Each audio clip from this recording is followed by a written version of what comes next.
I think the biggest risk is not taking a risk, and fortune favors the bold. Americans, we celebrate the risk, and we celebrate the comebacks, and we celebrate people that put it all on the line and go for broke.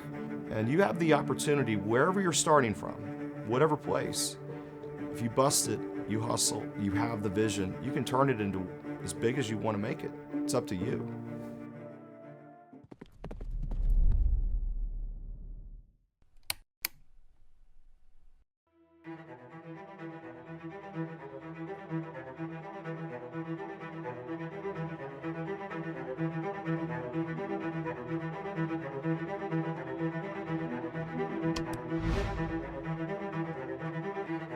Hi, I'm Nate Morris. I'm the founder and CEO of Morris Industries, and I'm also the founder of Rubicon Technologies, and I'm currently a candidate for the United States Senate. I was actually born right here in Lexington, and I was raised by a single mother, and my dad left when I was very young. And like many single mothers, we had a lot of challenges financially. We started out on food stamps. 19 of my family members worked in an auto plant right here in Kentucky building cars.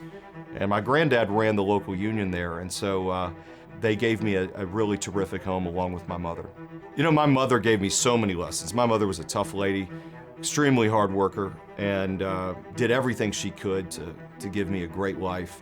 But I think more importantly, she gave me an incredible mentality, an incredible outlook and vision for the world.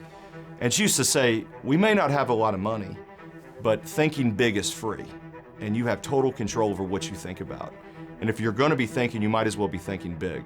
They always taught me to keep fighting, never quit, never give up, never give in. And that's what certainly helped me as an entrepreneur. Business and the idea of business was really open to me as an 8th grader at Carithers Middle School when I got introduced to the stock market through Junior Achievement's Stock Market Challenge. I had the great fortune of meeting my business partner, Mark Spiegel, at Eastern High School in Louisville. And people ask me this all the time, well, what made you become an entrepreneur? I said, well, it was real simple. I said, I was broke. I said, when you're broke, it's a powerful place to be. And I called my buddy Mark and I said, your family's been in the waste business. There's got to be something we can do with all this experience that you have. And he started telling me about all the incentives in garbage, how they're misaligned with what needs to actually happen, that all the incentives were about filling up landfills as opposed to trying to use that material for a better purpose and keeping it out of the ground, out of the landfill. He started also telling me about these two big players, Waste Management and Republic Services, that controlled so much of the market and practically had a duopoly on the market. And that all these independent small businesses get shut out of these national deals. And we started brainstorming and we said, you know, if we came up with a platform to empower these independent businesses, stitch them together through technology, we could really create a disruptive and game-changing model for the whole industry. And that was sort of the beginning, and it's because of my relationship with Mark that I was introduced to the category, that I was able to start Rubicon with him, and it was that friendship that allowed this thing to happen. And I'm so grateful for that. And it was quite a journey, but that thing got started with $10,000 on a credit card, scraping together every nickel we could. I eBayed just about everything I had. Entrepreneurship is not easy, but I look back at it and it was such an incredible experience. Those early days of Rubicon were really challenging. I mean, it was always a stretch to make payroll. There have been times when we've been a week away from not being able to make payroll. And you know, I would fly and meet with an investor and have enough money to keep going. And there were so many of those times that we were on the cusp of not making it. And you have to keep pushing forward and have faith. You have to have the faith that you know you're going to find a way to make it work. And I think people that haven't been through an entrepreneurial journey, they don't understand why. I'm not sure how I'm going to find this or get this. And have faith that you will find a way, you will create a way. I tell entrepreneurs this a lot. No matter how big a business you see, it started out as a small business. And it started out in somebody's card table, somebody's living room, somebody's sofa. And you have the opportunity, wherever you're starting from, whatever place, if you bust it, you hustle, you have the vision, you can turn it into as big as you want to make it. It's up to you. Early on, I met with one of our investors, private equity guys, a legendary private equity guy, a guy named Henry Kravis. And he built KKR. I asked him, I said, what advice do you have for me? And he said, you've built a really terrific business. He said, your biggest challenge is always going to be people going forward. And I said, well, what do you mean?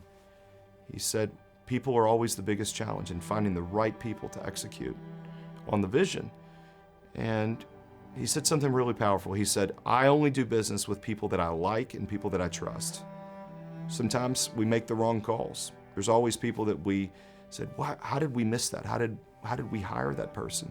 And then you think about, wow, this person changed everything for our business.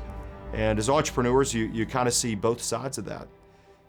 A lot of people are always solving, well, they have this expertise or that expertise. Solve first for character and how they fit into your organization. And do they share your values? And do you like them? And I think that's going to go a long way. I grew up inspired by Governor John Y. Brown. He was really something, and iconic in business and in politics here in Kentucky, and showed that we could be anything we wanted to be right here in Kentucky. And then I think about somebody like Bill Gatton. Bill Gatton was one of the first checks into my company, and he was one of the smartest people I've ever met, and took a chance on me and gave me an opportunity, and that's something you'll never forget. I was so proud to be part of the Gatton College as well. I was their first entrepreneur in residence at the business college, and got a chance to serve on the Dean's Advisory Council. And so I'm so grateful for all the opportunity they both gave me, directly or indirectly. We must celebrate the entrepreneur in this country, because that's where all of our innovation comes from, that's where the jobs come from, and we have got to incentivize people to want to take those risks. I got into this new category of political leadership because I saw people that had no idea what it was like to sign the front of a paycheck, just the back of a paycheck. And I think that's why we've had so many challenges in our country, that we haven't had job creators, we haven't had people that have had firsthand knowledge of what it's like to build a business. And I really believe if you give somebody a job, that solves a lot of their challenges. It's not everything, but it gets them back into the community. It may get them back in a better place with their family, gets them back in the church, it gets them all these things that gets their life back to living the dream and getting them on the right path to making the next generation stronger. My greatest success is marrying my amazing wife. I think that it was something that, changed everything for me. That she gave me so much support, so much belief in what we were doing. We went through some really challenging times building and scaling the business. She was always there for me. My wife is the smartest person I know, brilliant. And she's an entrepreneur herself, and so she understood. And so without her support and help, I don't think we would have had the success we've had. And I believe the greatest decision you make is who you marry. And I married well, and so I'm so proud of her and everything she's done, and I'm so grateful for everything she's done to support me. I love my son. He's 4 months old, and there's just not enough time to be with him. I could spend all my time with him, and I'm just so proud of him and just want to give him as much attention and love as I can. I had a mother that instilled in me that anything was possible. She instilled in me to fight, but she also gave me a great faith. And she taught me to pray, she taught me to have a relationship with Christ, and that was the bedrock of everything that I did. No matter where I was, if I was going through a tough time, if I was going through a situation I didn't know how I was going to handle, it was those values and those things that she taught me that got me through the best and the worst of times. I think the Kentucky Entrepreneur Hall of Fame is so vital to our economy, and it's become a brain trust for Kentucky because we've been able to assemble our best and brightest that have had so much success in business. And we're able to learn from each other, but more importantly, as a body, we're able to work and provide insights to how we continue to grow our economy here in Kentucky. We've got a lot of work to do here in Kentucky to be as competitive and to be the country's leader on economic issues. And I think it starts with groups like the Hall of Fame to say, this is the success I had, this is what I learned, this is what we can do better, and this is how we improve as a Commonwealth. And I think every year celebrating the people that have success in our economy, it's so inspiring.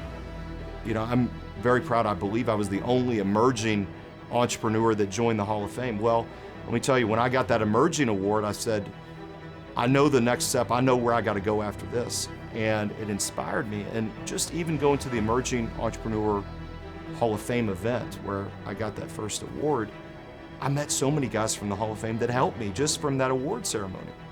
And so it builds on itself. And I think the fact that we've got this brain trust and now we're doing all kinds of investing and venture investing, we now have Awesome Inc. really thriving and really being this platform and this ability to give folks the skills that they need.